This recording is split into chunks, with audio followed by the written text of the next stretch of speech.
it for Reinhart. Blake's right on top of him. Blake takes it away.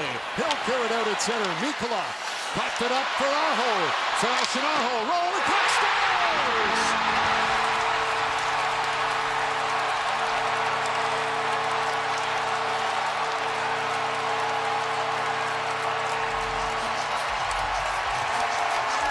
Aho has two, and it's 2-0 Carolina.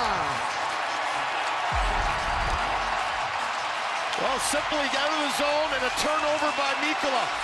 And the shot comes right through Mikkola and seems to fool Bobrovsky. The puck is rolling, and this doesn't change directions.